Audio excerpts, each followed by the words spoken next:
People are worried that we won't keep saying what we want to say or that we'll be censored. But I'm going to cover the president's trip to the UK just like I normally would. Here we go. Well, guys, President Trump just wrapped up his 3-day trip to the UK, and he looked incredibly handsome.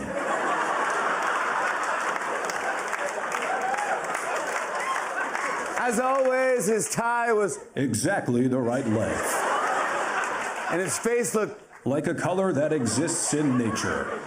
While back here at home, his administration is pursuing a crackdown on free speech. And completely unrelated, I just want to say before we get started here that I've always admired and respected Mr. Trump. I've always believed he was, a visionary, innovator, a great president, an even better golfer. Is free speech more under attack in Britain or America? How dare you, sir! How dare you, sir!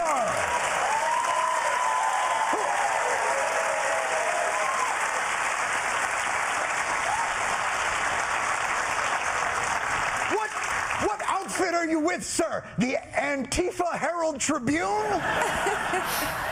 Some of Jimmy Kimmel's late-night colleagues reacting to ABC's decision to pull his show off the air indefinitely. Welcome to the fourth hour of Morning Joe. It's 6 a.m. on the West Coast, 9 a.m. in the East. It is a packed hour ahead. We're following a number of stories, including Democrats unveiling their own funding bill to avert a government shutdown weeks ahead of the deadline. House Minority Leader Hakeem Jeffries will join us in just a moment with those details.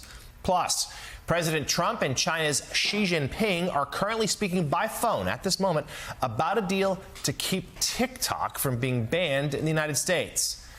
And the fallout does continue from ABC's decision to pull Jimmy Kimmel Live off the air indefinitely. NBC News national correspondent Liz Kreutz has more on the wave of reaction from Hollywood to Washington.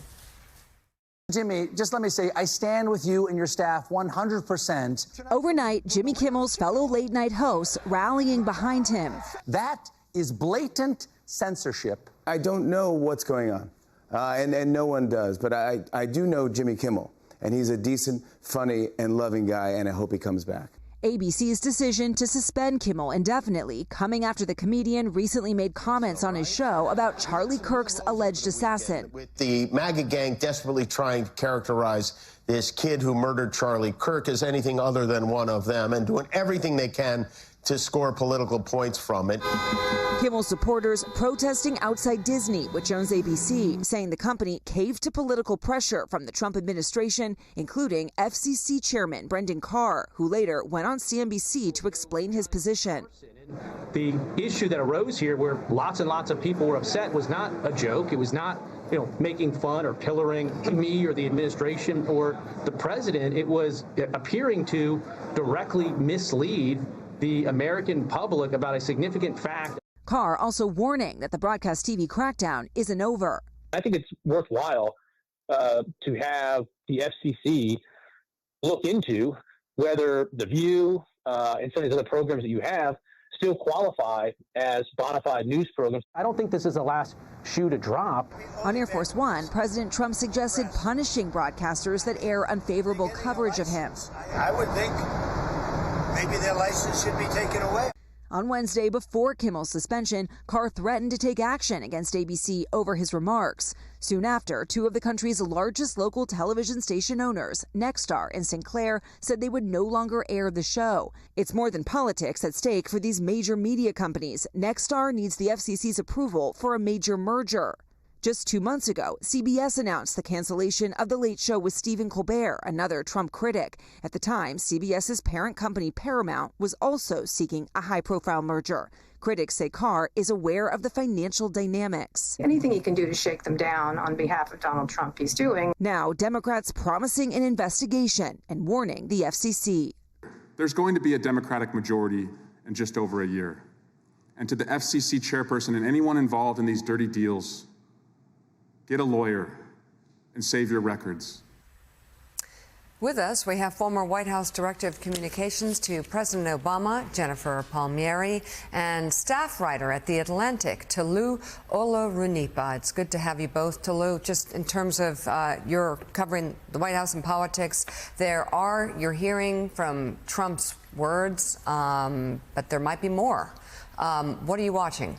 Well, this is an example of Trump saying the quiet part out loud. You heard Brendan Carr try to sort of talk about this in a very legal and nuanced way and talk about how this is not the federal government putting pressure on ABC or on any network. And then Trump comes out on Air Force One and says, I think they should have their license taken if they say anything bad about me. I've seen 97% of the commentary is negative. Well, obviously that statistic is made up out of thin air, but he's saying the quiet part out loud. He is unrestricted in terms of his ability and willingness to go after his political enemies, including in the media, and he's seen a lot of progress in his own mind in going after his enemies in media, law, and universities and business, and now he's going after the broadcast networks, and he believes that he has the opportunity and the ability to make them cow to his will. I mean, Jen, to that point on Air Force One yesterday, he more or less said if a broadcaster says something critical of me, we should be able to look at their licenses. I mean, he just said it. And that's we've never been there before. And let's to give us the 30,000-foot look here, because I think we have to take this in tandem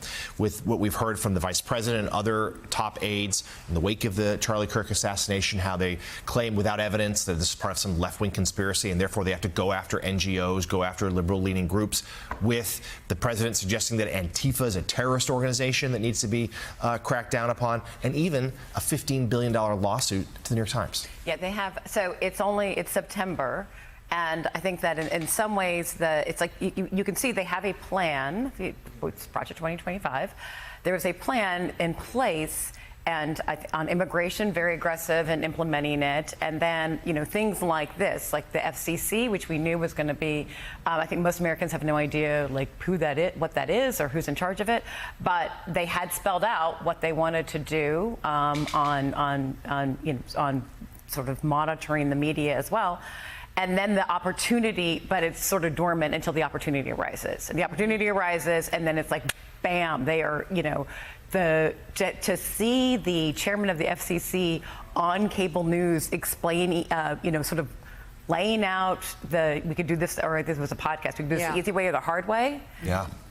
And then going on to defend what happened, this is, and then signal that there might be more coming, and the president of the United States to back him up.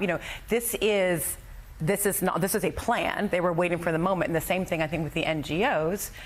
They want to go after NGOs on the progressive side, and then they see this moment. And this in the last week since the Kirk assassination, you see them just gunning for it. The FCC chair really having a change, seemingly to have a change of heart about free speech. Right.